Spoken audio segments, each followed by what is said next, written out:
Coming up tonight on YCN News, it's primary day in New Hampshire, which will determine who voters will choose between in the general election.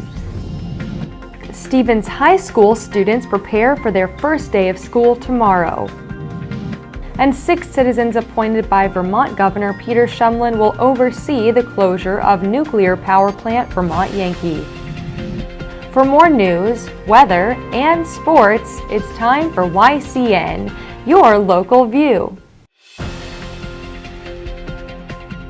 Now, your daily digest of the Dartmouth Lake Sunapee region, southern Vermont, and Windsor County. News, sports, weather, and all that is happening in our area. The news on YCN, your local view. Good evening and welcome to this Tuesday edition of YCN News. I'm Rose Spillman. It's primary day in New Hampshire, the results of which will determine who voters will choose between on the November 4th general election. Locally, races will determine who will be the next sheriff of Sullivan County and the next register of deeds, also for Sullivan County. Statewide, today's primary will determine who will run against incumbent Democrat Governor Maggie Hassan. Nationally, today's results will be the next step in the lead up to the congressional midterm elections in November. YCN News will bring you election results tomorrow and throughout this week for races in Sullivan, Merrimack, and Grafton counties. Please tune in. The weather could help get out the vote today. Temperatures were in the low to mid-60s, partly sunny with low humidity. This afternoon, one election worker at New London told YCN News that voter turnout so far had been pretty regular. It looks to me as if it's pretty brisk, which is very gratifying. I've been here probably over an hour now, and it's been very steady. Candidates seeking elected office continued to campaign for office today. Even so, most took a big-picture approach to today's importance, getting citizens involved in the process that shapes the region's future. In Newport, that's what one candidate told YCN News. As I stand here, I notice that the turnout has not been great. I hope people do take the time later to get out and vote. I think it's extremely important, even for the Democratic side where we don't have a lot of people who are being primaried. It's still very important to get out, show your support, and candidates like myself who are standing here are always willing to talk to you because it's lonely out here, but I want people to get to know who I am. That's why I'm out here and trying to greet people and meet them. In Claremont, first-time office seeker Neil Ward agreed civic participation is important. Ward explains why. Well, I'd like to see the Conservatives win across the board, and I'd like to see pro-life, pro-business people win. Those are two things I'm passionate about. I have children and grandchildren here that I'm concerned about the jobs. Lack of jobs, and I see young people moving out of New Hampshire, to find work, and I want to see that reversed. I'd like to see every young person that wants to live in New Hampshire and raise a family here have a good job, and that'd be one of my focuses if I get elected. Regardless of how the race turns out, Ward says he will remain involved in projects to improve his neighborhood and beyond. Today is the last day of summer vacation for Stevens High School students. Classes begin tomorrow. And with the delayed start due to building construction comes word from SAU 6 Superintendent Dr. Middleton McGoodwin how the time will be made up.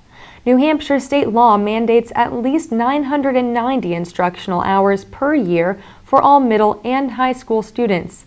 This is what is meant by time in learning. 55 instructional hours must be made up by high school students.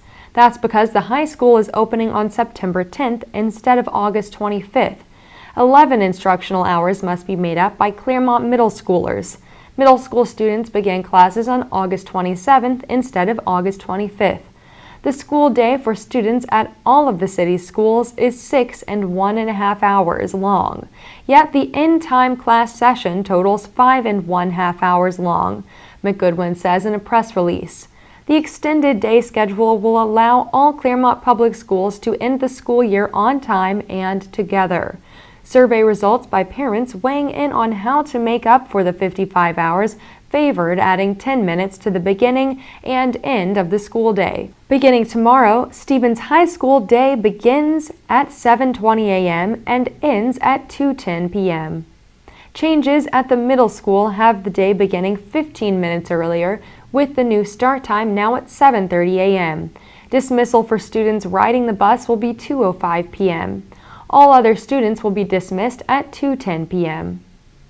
The 2014 to 2015 schedules of Disnard, Bluff, and Maple Avenue elementary schools will not be affected by these changes. Of course, winter snow days could still influence the last day of school, and this is why the last day has not yet been determined. When YCN News returns, we'll hear about the citizens appointed to oversee the closure of nuclear power plant Vermont Yankee.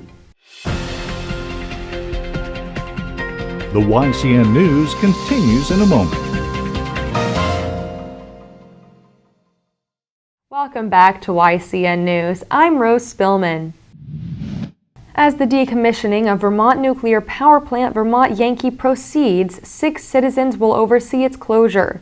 Vermont Governor Peter Shumlin appointed these 6 new members. In all, the Associated Press reports, 19 men and women from different walks of life will ensure the plant's decommissioning proceeds wisely.